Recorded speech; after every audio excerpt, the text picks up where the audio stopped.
terima kasih. Anda masih menyaksikan News Screen. Pemerintah Indonesia membutuhkan investasi di tahun 2021 ini mencapai 5.912 triliun rupiah. Besaran angka ini dipandang akan mampu mengenjot pertumbuhan ekonomi sebesar 5,5% hingga akhir tahun 2021.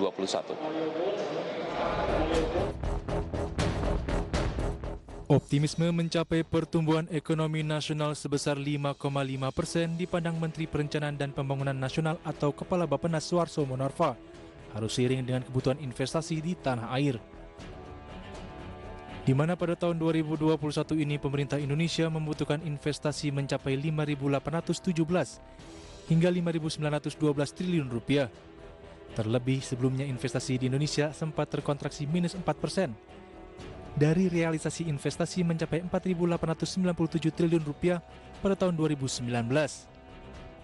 Kalau ibu kota negara ini bisa dijadikan sebuah pilihan dalam rangka mendorong investasi, mengapa tidak? Tapi tentu dengan syarat.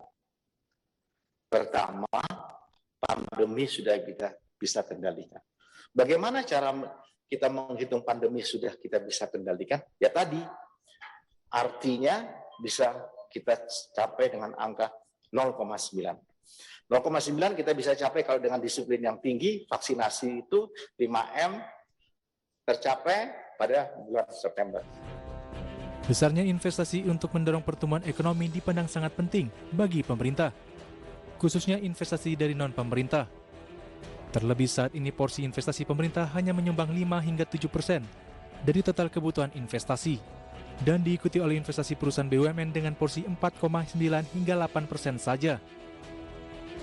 Untuk itu diperlukan investasi pihak swasta ataupun non-pemerintah yang sangat besar, dengan porsi mencapai 84 hingga 90% dari total kebutuhan investasi.